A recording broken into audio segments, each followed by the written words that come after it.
Commission on Elections na nawagan sa PNP na suspindihin muna ang Oplan Katok sa panahon ng eleksyon. Ang detalye mula kay Kabarang Margot Gonzales. Kabarang Margot.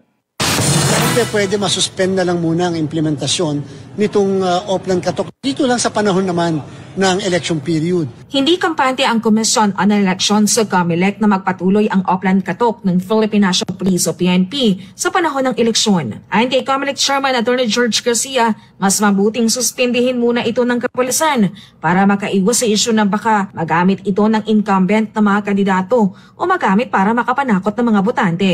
Ang Oplan Katok ay house-to-house campaign daw ng PNP laban sa loose firearms o mga illegal na baril. Alam naman po natin yung isa pong gamit o armas na nasa bahay, hindi naman din mailalabas yun kasi nga meron po tayong gun, hindi kahit pa may lisensya. So what's the use of going dun sa bahay kung ang pakay ay isang lisensyadong baril? Di ba kung ang pakay ay lisensyadong baril, hindi rin naman malalabas and therefore wala pong basis para katukin yung mismong bahay. Kung ang purpose naman natin ay yung mga baril na illegal and therefore kaya natin kinakatok, siguro naman po kahit na illegal yung baril, sa panahon naman na period na to pwede naman natin ipagpaliban muna o di mangangatok na lang ulit tayo pagkatapos po ng election period. Aminado ang komisyon na hindi pa nakikipag-usap sa kanila ang PNP hinggil sa naturang operasyon. Giit ni Garcia, dahil isang deputized agency ng COMELEC ang PNP, marapat lang na makakonsulta ang komisyon sa ganitong mga kritikal na programa para matiyak ang mapayapang halalan. Para po kasing ang relationship ngayon ay magiging principal at agent. The act of the agent is the act of the principal. And therefore, the principal must ensure na yung ahente niya ay kikilos base sa instruction lang niya. Pag sinabi namin kulay ganito, dapat kulay ganon. Pag sinabi namin dapat black, dapat ganon. Samantala, maraming gagawing adjustment ang COMELEC kung sakali tuluyang ipagpapaliban ang BARM parliamentary elections sa Mayo 12 kasabay ng national at local elections. Ang panukalang batas ay lusot na sa Kamara habang pasado na ito sa ikalawang pagbasa ng Senado. Sa bersyon ng Senado, i-reset ang BARM elections sa Oktubre ng kasalukuyang taon. Ayon sa COMELEC chief, magdedepende ang kanilang preparasyon at adjustment para dito sa maipapasang batas. Kung ang Bangsamoro parliamentary elections na i-reset kung sakali, ay continuation ba yan ng national and local elections? O ito ba'y talagang separate na parang special election? Bakit po importante sa amin yan? Kasi po sa napaka-iksing panahon, kapag po separate siya, magko-conduct po kami ng procurement. Separate procurement po yon. Kahit yung list ng machines, kahit po yung pagbili ng mga ilang election paraphernalia, and therefore, inaabot po kasi na mahigit 2 buwan ang procurement process. So baka po wala na kaming panahon kung sakaling ganun ang mangyari. Pero kung sakali po siya ay continuation ng national and local elections, kung ano yung mga nabili na namin, kung ano yung kakailanganin sa Bangsamoro, pwede po kasing karagdagan lang yon doon sa aming na-procure. So ang tawag po dyan, amendment to order. So hindi na po tayo magsisimula muli ng procurement. Kaya po ganun ka-importante, ganun kahalaga kung ano po ang nakalagay na provision sa batas. Una na rin ipinag-utos ng komisyon na wala munang i-imprentang balota para sa BARM elections dahil maaring sa maipapasang batas kailangang baguhin ang paghain ng kandidatura. Matatandaan ang panukalang i-reset ang BARM elections ay kasunod ang desisyon ng Korte Suprema na ihiwalay ang SULU bilang bahagi ng BARM. Gusto rin po namin malaman sa parlamento later kung i-distribute po ba yung 7 na dati-rati ay mga parliamentary seats ng SULU doon sa natitirang probinsya, halimbawa po ng Basilan, Tawi-Tawi, Lanao del Sur, Maguindanao South, Maguindanao North. At gusto po nating alamin kung ano ang maaapektuhan ng mga munisipyo. Pag po kasi nag-reapportion na tinatawag o redistribute, kinakailangan po kasi mag-alter ng mga munisipyo, ng mga kung saan sila isasama na parliamentary district. Nilinaw naman ng COMELEC tuloy ang regular na eleksyon sa BARM sa Mayo 12. Ibig sabihin sa mga kababayan po natin sa Bangsamoro, mayroon po kayong halalan ngayong Mayo 12 mula senador hanggang sangguniang bayan o sangguniang panlunsod dyan po sa inyo. Ang wala lang po kung sakali ay ang Bangsamoro parliamentary elections. Samantala, mahigit 3 milyong balota na ang naimprenta ng komisyon simula noong ipinagpatuloy ito noong nakaraang Lunes. Maging ang mga balota para sa local candidates ay sinimulan na ring iimprenta ng poll body. Gayon din ang mga balotang gagamitin sa overseas voting at local absentee voting. Sana po masubaybayan ng mga kababayan natin sa ating pong ang live streaming ng ginagawa po natin printing. Kahit po sa gabi, pwede niyo pong makita yung mga aktibidad na nangyayari sa National Printing Office. Para sa Diyos sa Pilipinas Kumahal, Margaret Gonzalez, SMNI News.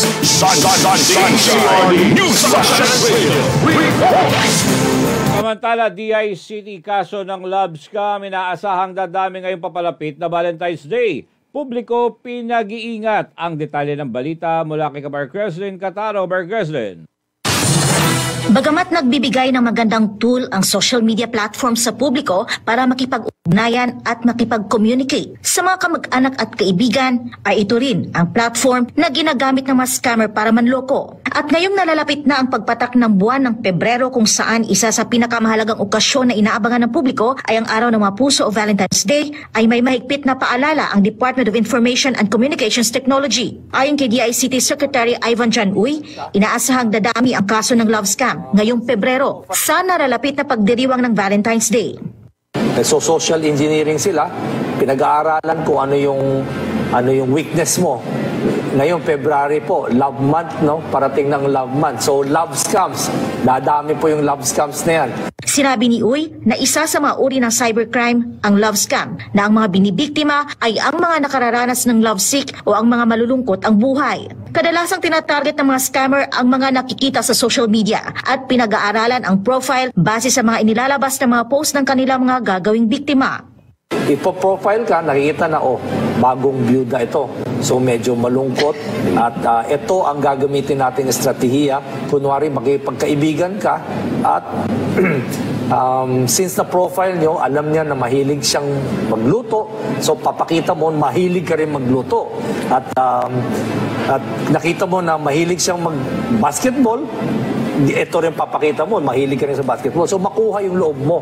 Inihayag ng kalihim na dapat malaman ng publiko ang banta sa ganitong klase ng panloloko, kaya't kailangan maging maingat at huwag agad magpapadala sa nasabing modus. Diyan, once makuha yung loob mo, mapaibig ka, at diyan papasok na bibigyan ka ng malungkot na mga istorya na namatayan siya ng kapatid, or may disgrasya na ospital, kailangan ng tulong, magpadala ka nga ng konting pera. Diyan na po umpisa, talagang lilibasin yung pera niyo dyan. Samantala, inihayag ng DICT Chief na kabilang sa isinusulong ng ahensya ang cyber hygiene, kung saan dapat matuto ang bawat isa na maging maingat sa mga transaksyon online. Binigyang diin ng kalihim na kahit mga bata na gumagamit na ng mobile phone o nakakonect na ng internet, ay dapat maturuan na ng cyber hygiene. Sa kabila ng magagandang bagay o oportunidad na nakikita sa social media, ay kailangan ding mapabatid sa mga ito ang banta o panganib na kahaharapin na hatid ng paggamit ng internet. Dahil ang cyber hygiene, hindi po ito technical skill. This is a life skill. This is like teaching your children that they need to wash their hands before they eat. Ganun na po kailangan yan dahil pervasive ang internet connectivity, pervasive yung cybercrime. Para sa Diyos at sa Pilipinas kong mahal, President Catarong, SMNI News.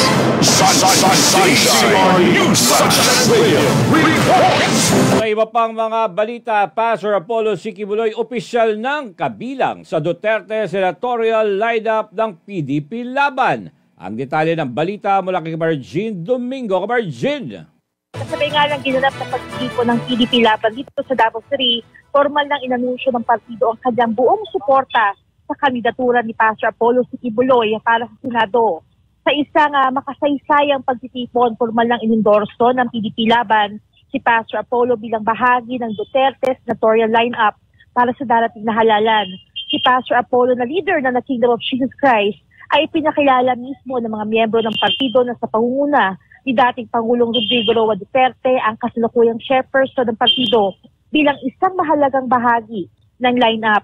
Inaasahan naman na ang pagkakabilang ni Pastor Apollo sa listahan ng mga kandidato ay magbibigay ng mas malakas na suporta sa partido, partikular na sa mga reyon di lamang sa Mindanao, kundi sa buong Pilipinas. Ang malaking pagtitipon sa Davao City ay dinaluhan ng mga pangunahing opisyal ng partido, lokal na lider at iba pang pangunahing panauhin at taga-suporta nito. Nagbigay rin ng talumpati ang ilang mababatas o matataas na opisyal ng PDP laban upang ipaliwanag ang mga plano ng partido para sa mga susunod na araw. Kabilang sa mga dumating ay ang senatorial lineup ay si Senator Christopher Bongo, Senator Roland De La Rosa, Philip Salvador, Attorney J.B. Hinlo, at si Senator Robin Padilla. Nagpaabot naman ng mensahe si Pastor Apollo Siquiboloy sa magitan ni Attorney Estrellito Torion upang ipahayag ang opisyal na pasasalamat mula sa buting leader para sa PDP laban sa ipinakita nitong tiwala at suporta sa kanyang kandidatura. I'm here to speak for my principal, Pastor Apollo Siquiboloy. He sent me here to extend his heartfelt regards and hi to you all. Nandun po siya ngayon sa ospital kasi medyo may sakit siya dahil po dito sa political harassment na sinasuffer niya ngayon. But he is okay, tatag lang, lumalaban po siya para sa ating bayan. My first message this morning for him is a message of thanks and gratitude. I would like to express, in behalf of Pastor Apollo Siquiboloy, his heartfelt thanks to the Executive Committee of the PDP Laban. Thank you very much for formally adopting our principal, Pastor Apollo Siquiboloy. His members, loyal members, 7 million, all of them are very thankful to all of you for now formally adopting him as his principal, as an official candidate of PDP Laban. Ipinahayag din ng kanyang kinatawan na magiging matatag ang paninindigan ni Pastor Apollo sa mga pangunahing advokasya na kanyang isinusulong sa Senado, kabilang ang zero corruption o pagtatatag na mas mahigpit na polisiya laban sa katawalian sa gobyerno, ang Truth Commission o paglikha ng isang ahensya na mag-iimbestiga sa mga isyu ng maling impormasyon at propaganda, at gayon din ang pagpapalakas ng seguridad at suporta sa mga ahensyang lumalaban sa mga rebelding grupo. Freedom. And look at his achievements as a private person. As a private person, he founded KOJC, he founded SMNI, he founded the once humble JMC and still humble now, but by the grace of Allah subhanahu wa ta'ala, he has taken this organization to greater heights. Without any buds of corruption, without any hint of any irregularities whatsoever. So if you bring this man to the Senate with his intelligence and his love for the country, I do believe that this country will move forward, not only because of himself, but because of his advocacies and because of his love for our country.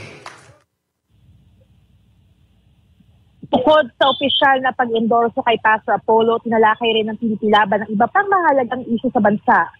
Kabilang na ang pagpapalakas ng ekonomiya, pagtiyak ng kapayapaan at kaayusan, at ang pagsusulong ng interes ng mga Pilipino sa harap ng kasulukuyang mga hamon. Speaking of Pastor Pebulay, kaibigan ko yan. In fact, yung mga anak ko, scholar niya sa Tamayong kasi yung nandoon yung mga pamilya ko. Sa amin naman, dito sa Davao, hindi na natin hindrances kung anong sikta ka. Pinag-isa tayo ng ating dating mayor at dating former president na pinag-isa tayo na walang anuhan sa religion. Walang discrimination, pari-pari tayong mga Pilipino, kung ano ang isusulong ng bawat religion ay lahat naman yung para sa kapayapaan. So anong sabi niyo, sir, na si Pastor po kasama na natin? Yes, napakagandang pagkakataon kasi si Pastor sinusulong din namin ng mga Muslim dahil po sa ang kanyang advokasya ay kapareho ng advokasya ni President Duterte na siyang minahal ng mga Muslim. Ganun din ang mga lumads. Suportado po natin. Yes, full support inshallah yung lahat na Muslim, full supported Pastor. Kasi alam naman namin na pag yung mga ganyan na tao, mga pastor is kasama na din yan sa mga kuwan ng Islam na sila ang ating ibubuto dahil sila ay nasa tuwid na landas. His quality of performance as the leader of his own aggregation. I don't think you will, I call it, hindi kayo, may Tagalog eh. May English din. You will not regret. Sa Tagalog pa yan, hindi kayo magsisisi. Because once he sit in the Senate, definitely with his track record, he will articulate not only for Davao City, but for the whole country, even for the whole world. Because the kingdom of Jesus Christ is global. So, any articulation Pastor Kibuloy will do in the Senate, it reverberates beyond the shore of the Philippine archipelago. Unang-una, nais kong batiin si Pastor Apollo Kibuloy and welcome. You are one of the adopted candidates of PDP Laban at napakalaki ng maitutulong ni Pastor Apollo Kibuloy sa team ng PDP Laban because PDP Laban represents good governance, clean integrity para sa pagsisilbi sa bayan at lalong-lalo na yung kanyang anti-corruption campaign which we have witnessed sa kanyang pamamahala sa Kingdom of Jesus Christ. No? At ito ay isang napakahalagang ambag ni Pastor Kibuloy. More than anything else is yung kanyang sinseridad at ang kanyang pagiging totoong paninilbihan, tapat at saka malinis na paninilbihan. And this is what PDP Laban needs. This is what the nation needs. Sa kanya mga nagawa bilang isang leader ng mahabang panahon, inaasahan ng publiko at iba't ibang sektor ang magiging malaking ambag ni Pastor Apollo Kibuloy sa pagpapaunlad at positibong pagbabago ng bansa, dala ang kanya mga hindi ba ipagkakailang mga tulong at pagbabagong nagawa para sa mga kabataan, nangangailangan, kapaligiran, kalikasan at para sa taong bayan. Kanina lang ay dumating nga dito si Mayor, Davao City Mayor Sebastian Baso Duterte, kasama din dumating si former President Rodrigo Roa Duterte. Isaantabayan nga natin yung kanilang mga talumpati mamaya at pagbibigay tayo ng mga panibagong updates. Pero yan muna ang pinakahuling ulat mula dito sa Davao City para sa Diyos at sa Pilipinas kung mahal.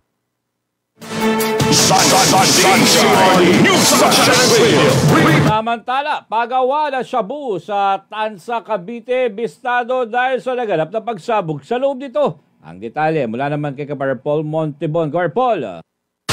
Kung hindi pa nangyari ang pagsabog sa loob ng bahay sa Leon Fojas Street, Barangay Sahod Ulan, Tansa, Cavite, hindi mabibistong pagawaan pala ito ng shabu. Sa ulat ng mga otoridad, nangyari ang pagsabog bandang alas 6 ng umaga nitong Martes, Enero 28. Ayon sa impormasyon, posibleng nasa kalagitnaan ng paggawa ng shabu nang mangyari ang insidente. Napag-alaman na 4 na katao ang di umunay nagpapatakbo ng nasabing small-scale laboratory na kinabibilangan ng isang Pinay, 2 Indonesian nationals at isang pinaghihinala ang Chinese. Batay sa kuha ng CCTV ng barangay, nakita ang ilang sospek na agad na tumakas matapos ang pagsabog sa loob ng bahay. Sa pagresponde ng mga tauhan ng Bureau of Fire Protection, tumambad ang iba't ibang uri o mga kemikal na sangkap at mga kagamitan sa paggawa ng shabu. Ayon naman sa PNP Cavite, kanilang natuklasan na buwan pa ng Nobyembre noong nakaraang taon, inupahan ang bahay habang patuloy naman ang investigasyon ng PNP sa insidente. Kaugnay rito, aminado si dating Presidential Legal Counsel ng Duterte Administration na si Attorney Sal Panelo sa muling paglaganap ng illegal na droga sa bansa. Taliwas anya ito sa nagdaang administrasyon na halos bihira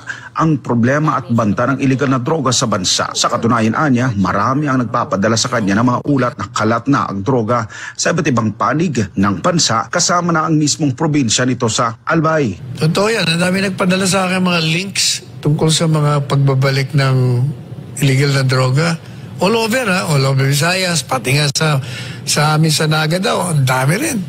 Nagkalat. Ay, talaga naman. Samantala, nauna nang ipinagmalaki ng Marcos administration ang pagbaba di umano ng krimen sa bansa kasama na ang illegal na droga. Hindi rin daw ito bloody o madugo dahil wala silang pinapatay na kriminal kumpara noong nagdaang administrasyon, pero kapansin-pansin ang kaliwat kanang bentahan at transaksyon ng mga ipinagpabawal na gamot. Samantala, bagamat inamin noon sa pagdinig sa Senado ni dating Pangulong Rodrigo Duterte ang pagpatay sa mga drug addict at kriminal, pero punto nito bilang isang dating mayor at presidente, kargo nito ang kaayusan at katahimikan ng kanyang nasasakupan. Kaya't gagawin niya ang lahat, wag lang ito guluhin ng mga adik sa droga. Bakit ko pagbigyan important? Mag-criminal, they go after the innocent people robbing. Mabutit na lang sana kung aakyat ng bahay. Mayor ako matagal. aakyat ng bahay, magnakaw, re-rapin yung bata, re-rapin yung babae, tapos papatayin. Kung ikaw ang mayor, how do you deal with the problem? Ano kaya ang tingin ninyo sa... Hindi... I'm sorry to tell you, I'm sorry to express to the nation. Unforgiving ako, hardliner, alam nila yan. Para sa Diyos at sa Pilipinas, Kung Hal, nag-uulat Paul Montebon, SMNI News.